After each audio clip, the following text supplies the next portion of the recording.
tey jëlee yëglekaay yi li ñu xëyee ci alxamis gi Chérif lañ ci àndal Chérif ñu tàmbali ak l'observateur. l'observateur ñu tàmbalee comme ni nga ko waxee rek ak kon événement bi muy Yewwi Askan Wi fi nu jaar ba dellu ginnaaw ci li nasoon jëm ci ay manifestation wala bañ a bokk ci élection yi te ne élection du am fii ci Sénégal ñi ko waral nag am nañu ci dox tànku jàmm ñu leen tuddee ay médiateurs ñoom dem nañ daje ak xalif général des Mourides Sëñ Mountakha Mbacké ministre de l'intérieur Antoine Félix Abdoulaye Diome demande d'autorisation manifestation bi ak li leen ministre de l'intérieur bi tontu lan moo tax Babacar Ngom bu jiite SEDIMA moom it démb ñu gis ko ci quartier général bu Yewwi Askan Wi laata kon conférence de presse bi ak ndaje bi mu dajeek les leaders de Yewwi Askan Wi kon lecture politique rétropédalage maanaam dellu ginnaaw gi nga xamante ni Yewwi dellu nañ ko ginnaaw l'observateur daal di nañ ci ñëwaat ca nam gën a gaawee puis tamit dossier bi nga xamante ni def na ko fi muy lu nemmee ko fan yi ci Sénégal ay soxna yoo xamante ni dañuy xeesal mais xeesal gi produit bi ñu utiliser xemee la ngir rek ko kon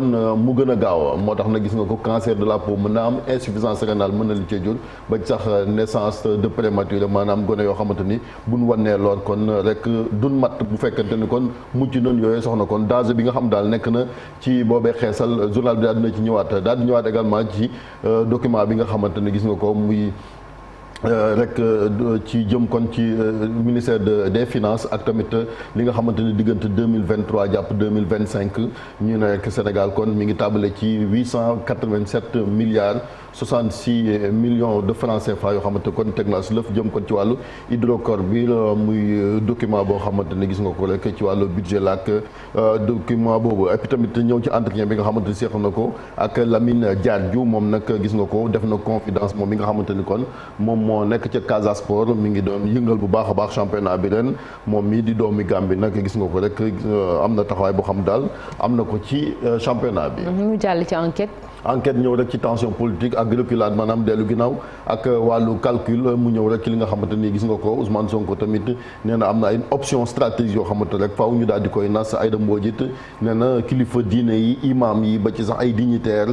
ci wàllu rek aada ak cosaan ba ci sax ay banquier ñoom ñëw nañ waxtaan ak ñoom ngi rek kon gars yi xamaat nu ñu taxawee rek ba fitna ba ñu am ci dëkk bi Africa Jom Center ki ko jiite di Alioune Tine moom it gis nga ko rek nee na am nañ classe politique boo xamante daal bu responsable et puis président Macky Sall démb ci conseil des ministres mi ngi wax ci jéye yi nga xamante ni am na ca Melia ak tamit la xew ca Kafountine ba ca élèves yi nga xamante tamit ñi ngi génn àdduna ci rek binaaw bi nu labee fële nga xamante ni kon mooy ca Lac Rose. Le quotidien ba tey ci politique bi. waaw mi ngi jëm rek ci décrispation moom nag gis nga ko Yewwi Askan Wi delloo na gannaaw ci sitting bi nga xamante ne rek kon dañ koo nasoon Sonko ak ñi mu àndal accepté nañ finalement dem ci élection législative yi et puis tamit intervention bi nga xamante ni Thierno Madani Tall Babacar Ngom bu SEDIMA def nañ ko ci loolu journal bi ñëwaat na ci et puis bonne nouvelle également jëm rek ci li nga xamante ni kon mooy chiffres yi commencé waat yéegaat jëm kon ci hôtellerie ak restauration bu sukkandikoo ci agence nationale de la statistique et de la démographie ca jamono jooju force spéciale gars yi yóbbu nañ leen kaso dem ku ne xam ne juge deuxième cabinet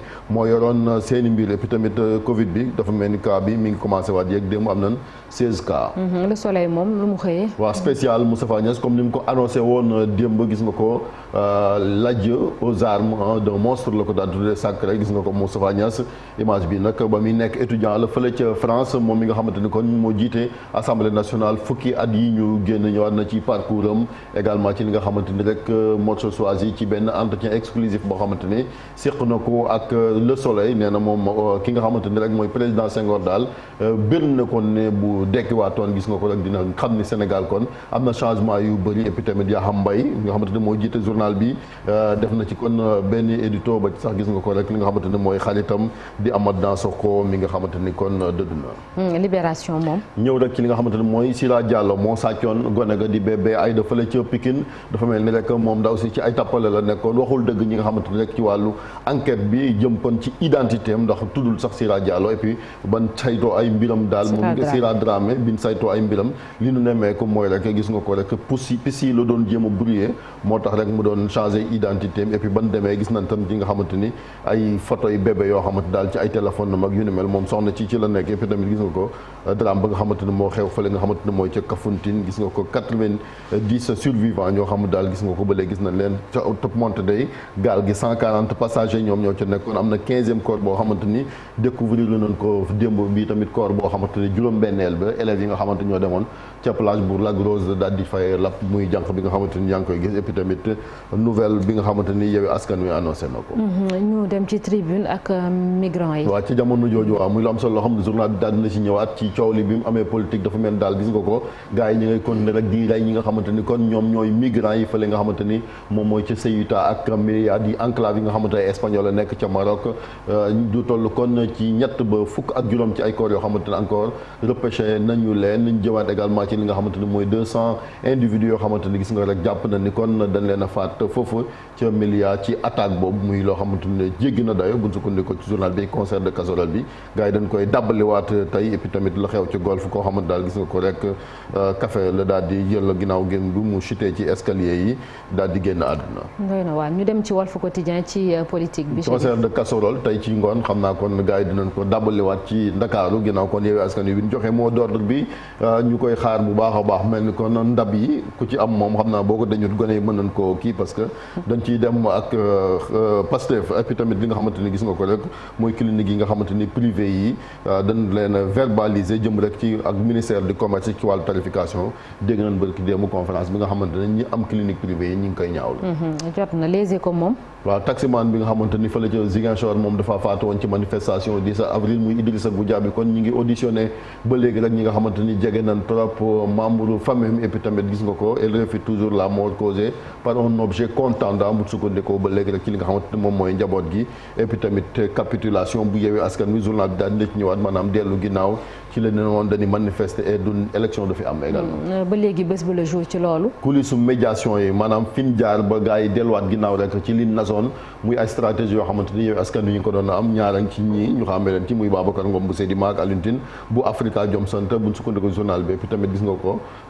tabaski gi nag le 9 la pour ñenn ñi le 10 pour ñi ci des mu mel ni kon Sénégal dina amaat ñaari tabaski tentative bi tamit gis nga ko la xew fële ca Kafountine nag journal bi dellusi laas ci wàllum politique même mu jëm ci reculade ak report manifestation bu Yewwi Askan Wi ci jamono jooju gis nga ko rek Mimi Touré mi ngi leen di tontu moom mi nga xamante ni kon mi ngi xëccoog ñoom jëm ci yooyu élection législative. Vox Populi itam. reculade option stratégique Sonko jëm kon ci li nga xamante ni moom mooy yooyu élection ci jamono jooju professeur Ibrahima Fall liir nañ ko démb ci journal Sud Quotidien gars yi reprendre ci li nga xamante ni kon moom lay ŋàññee conseil constitutionnel ak ni mu doxalee ci wàllu parrainage beeg yu ni mel yéen nañ ko doon wax sànq Safiatul Aman dafa mel ni kon barab ba am ci Touba gars yi songu nañ ko daal di koy caxat-caxatee. source a ñëw itam ci Yewwi. waaw dessous d'une reculade la ko daal di tuddee moo tax kon waa Yewwi Askan Wi daal di delluwaat ginnaaw ci li nasoon fii ci Sénégal ci jamono jooju kenn ci ñoom di Malick Gakou ku ne xamoon ne nee na dafa demoon Europe ak waroon dem France Angleterre Allemagne far xaw a tawat ba tax na rek kon ñu daal di koy hospitaliser foofu nee na kon mi ngi tànn ca jamono jooju tamit lii lu yéeme la muy benn togolaise gis nga ko dafa jàppoon ni taximan bi da koy rek def na ko su noonu mutit ba am arrêt cardiaque. doy na waar le témoin ak professeur Ibrahima Fall. waaw bu taxaw teem moo nekkaat ci xëtu yéenekaay bi ñëw rek ci li nga xamante ni kon moom mooy conseil constitutionnel beeg taxawaay bi nga xam ne am na ku ne xam ne ni moom nekkoon na fi également doyen fac droit. Sud Quotidien moom. ñëw ci rétropédalage bu Yewwi Askan Wi ba léegi rek ak annonce bi nga xamante ni def nañ ko ci concert de casserole ak klaxon nga xamante ni kon tey jii bu 20h jotee la ci Dakar. ñu jàll ci tàggat yaram ak record. waaw ak capitaine équipe nationale bu Sénégal Kalidou Koulibaly gis nga ko léegi tey rek mu daal di jege kon Angleterre ñu ngi ko doon xalaat fële nga xamante ne kon mooy ci dëkkab jaaw bu wante dafa mel ni Barcelone nekkutul option ba Chelsea xëy na mën naa am mu daal di rek dajale kii di Kalidou Koulibaly mu fekkee Edouard Mendy dina baax trop. ñu dem ci stade. waaw Ismaïla Sarr moom ba léegi kenn xamagut kon jëm ci wàllu Watford ginnaaw bi nu delloo ginnaaw ca championnat bi dara demaat kon ca deuxième division ba léegi rek am na flou boo xamante daal mi ngi leen jëm ci wàllu woowu ci jamono jooju Neymar moom sëy baa ngay tas digganteem ak Paris Saint-Germain boo saaganul daal mooy loolu et puis tamit gis nga ko Sénégal un bon coup à jouer ci mondial bu ñu sukkandikoo ci Yaya Touré mi nga xamante nekkoon na fii international ivoirien. ñu tëjee ak sunu lamb. ak sunu lamb ak vent bu soufflé ci arène beek jëm ci ay tur yu bees muy ay Franc ay Sox Ada Fass ak Coly Faye muy gone yi nga xamante ne xëy na ils vont assurer la relève. merci beaucoup Chérif ba ci kanam incha allah ci actu commenté bi on l'imagine aisément Alaaji Malick dañuy taxaw ci coalition Yewwi Askan Wi Wallu ak seen marche bi ñu naroon amal démb manifestation yi ci ay gox yu bëri ñu dem deltu ci ginnaaw raison yi ñu évoqué dégg nañ ko loolu lu xel mën a nangul Alaaji Malick te tey itam am na beneen forme de lutte bu ñuy woote tey muy tëggum bool li ñu fi amaloon ay bés ci ginnaaw ñu indiwaat ko tey. jërëjëf naata loolu moom xel mën na ko nangu parce que li ñu bëgg mooy ñu am une opposition responsable et républicaine dañoo toll ci jamono ju nga xam ne demoon nañu ba egg ci la corde raide maanaam buum gi dangoon na dang gu nga xam ne bu kenn bàyyiwul woon rek dina dagg te musiba mën na am ci réew mi te nag quelles que soient les divergences quelles que soient tey ay ambitions yu politiques yu nit am dafa am lu nga xam ne moom moo jiitu lépp mooy jàmmi réew mi je pense que tey intérêt wu Sénégal moo nekk au-dessus de toutes les contingences et de toutes les divergences donc dañuy saluer d'abord sens d'écoute bi nga xam ne ñoom waa opposition bi am nañ ko parce que am na ay kilifa diine yu ci dox tànku jàmm am na ay nit yu ci dox tànku jàmm ñu wax ak ñoom ba ñu xam ne nag fi mu nekk nii dellu ginnaaw jot na ndax tey li ma gëm man te bi may nekk ndaw comme ndaw ñi nga xam ne tey ñoom ñoo topp opposition bi topp Ousmane Sonko moo di ni la ma Ablaye Wade jàngaloon bés ba ma taxawee man ak samay morom pare pour dem génne ji Abdou Diouf ca palais ca la waxoon ne je ne veux pas marcher sur des cadavres pour aller au palais je prône la conquête démocratique du pouvoir bu ñu xoolee histoire politique gu Sénégal ca Senghor ba mu yàkkal réew mi Abdou Diouf ba ko Ablaye Wade di gagné mu jox ko lenga yi ci jàmm ak salaam téléphoné ko bal tàkkul jaasi jógul bakkan rotul Ablaye Wade doxal Ablaye Wade di doxal ba mu demee ba bëgg tripatouiller constitution bi mouvement 23 juin am na fi ay coow am na fi dem na samp na ndëndëm élection donte dañ ni woon du bokk ba mu bokkee par la voie démocratique par la voie des urnes askan wi folli nañ ko fal Macky Sall kon tey ci même logique démocratique boobu la ñu war a dem moo tax bu waa Yewwi Askan Wi waxee ni bàyyi nañu marche bi dañuy dem élection ak suñu liste suppléant am nañu ay représentants ci département yi danañu dem élection daañu dem campagne électorale askan bi muy man muy yow muy ñi ni seetaan kenn ku ci nekk yow yaay tànn wax naa ko fii keroog ma ni benn arme rek moo am ci démocratie mooy la carte d'électeur kon nag réew mi dal moom la ñu soxla jamono ji metti na réew mi askan bi sonn nañu am na yeneen priorité yu nekk ci bopp réew mi yu dul taxaw di tojantey bopp ak xeex ak dee ak dugg kaso. Chérif. la vie est dure. metti na ci yow metti na ci man metti na ci góorgóorlu yëpp contexte bi dafa metti tey jii stressu tabaski amul ku mu nekkul ci sa bopp muy man di keneen. te gis nga ni ñu ko doon waxee sànq tabaski bi maanaam dimanche bi dafa nar a tombé ak premier jour campagne électorale bi voilà c'est ça leneen lu Yewwi Askan Wi jël tam ñu dogal mooy dañuy dem ci élection muy discours bi nga xam ne changé na. voilà bravo à tout le monde voilà c'est ça mi ngi noonu nag di sant yàlla rek di sant ñi nga xam ne ñoo ci dox tànk jàmm nañu dal te dem ci élection ñun askan bi ñu dugg ci mbañ gàcce yi tànn ku leen doy. non loolu lu wér la Malick wax je pense que c'est important de le dire parce que élection moom mooy li nga xamante ni kon nattukaay la ci wàllu démocratie et il faut ba même bu fekkee ne da nga nekk ci opposition mën ngaa bañ a wóolu institution yi nga xamante ni ñoo fi nekk et cetera pour li xew mais askan wi moom voilà wóolu askan wi te yow askan wi am na lu leen askan wi jot a wan ci élection locale yi ñu génn quand même parce que dañ ci jógee nga gis ni nit ñi mat boo xamante ni dem nañu voté symboliquement ville yi gën a mag fii ci Ndakaaru Sénégal ñu jël ko jox ko ñi nga xamante ni ñoom ñooy waa Yewwi Askan Wi et je pense que loolu gain la boo xam ci wàllu politique waruñ ko vendanger yàqu ko parce que dem ci élection yi wala li gënoon mooy l'idéal moo doon ñëpp bokk ci élection yi même ñi nga xamante ni affaire parrainage sax tax na ñu baare leen ñu dem ci élection yi jongante Sénégalais yi tànn mais dem na ci ay erreur am na ci li nga xamante ni moom mooy liste yi li am solo bu am solo mooy élection yi ñu dem ci yooyu élection ci jàmm ni nga ko waxee et je pense que bu fekkee bu ñu demoon tamit ba gagné par exemple majorité loolu sax défaite la boo xamante ni doublement la ci Macky Sall parce que ay remplaçants yu dóor ay titulaires ñoom noonu lañ ko bëggee sax nee nañu c'est possible parce que y a pas que ça y a aussi d'autres listes yoo xam ne yu nekk ci opposition bi je pense ak situation bi nii mu demee s'ils font une bonne campagne ils mën nañoo quand même changer li nga xamante ni moom mooy laa doon parce que conseil constitutionnel bu dogalee comme ni ñu koy waxee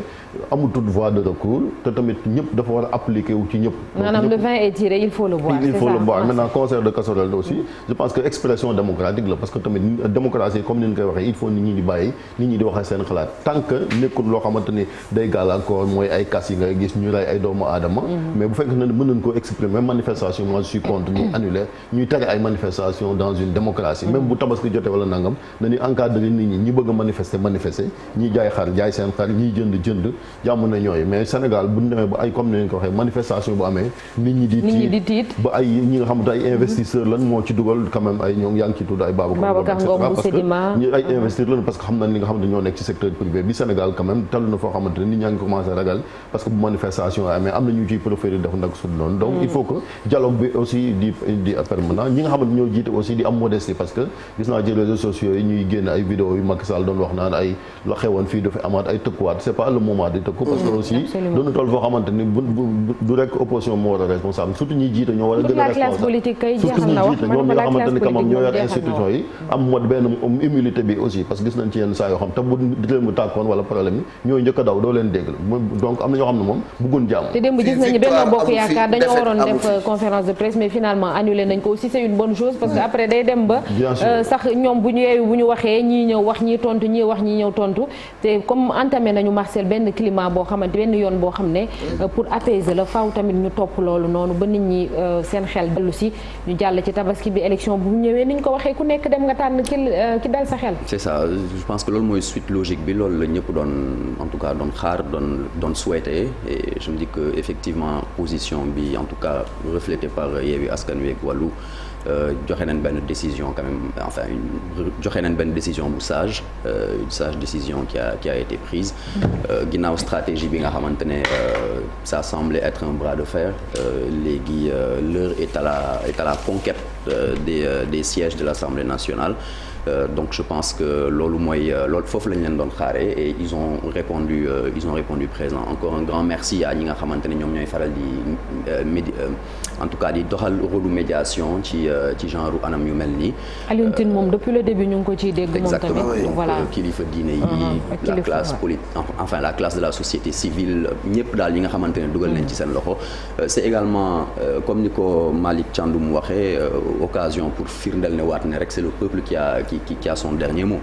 donc tey bu ñu defee ni ñu def ni jël décision bu mel nii pour dem ci élection yi le 31 juillet prochain ce qui est sûr c'est que choix wu peuple bi moom mooy nar a reflété wu. donc on a tout intérêt à ce que ñu jëm fa ci jàmm ak salaam et puis ku ci nekk jouer rôle comme il se doit comme ni ko Chérif waxee tamit ce n'est pas le moment pour le pouvoir de répondre c'est l'occasion aussi pour waa Yewwi Askan Wi de mettre en évidence ay tours yi nga xamante ne peut-être xamuñ leen comme Oumar Sy bi nga xamante ne c'est la tête de liste des suppléants qu'on décrit l'Observateur def na ci keroog benn article bu intéressant ci moom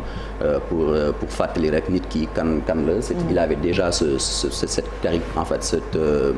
charisme de leader etc yàgg nañ ko xamee donc on le connaît peut-être pas en politique mais c'est l'occasion pour moom justement ngir mu wane li mu mën donc et comme là foofu laay jeexale ni ko Alioune Tine waxee rek les nuages qui assombrissent notre horizon électoral semblent se dissiper progressivement léegi nag li ci des mooy campagne bi ak les urnes on espère que les lendemains électoraux ne vont pas être chaotiques. Absolument sëgg bëre moo ci des. Merci beaucoup Marcel Farba Maroun dañuy jàll ci beneen ponk muy un jour au Sénégal un jour dans le monde.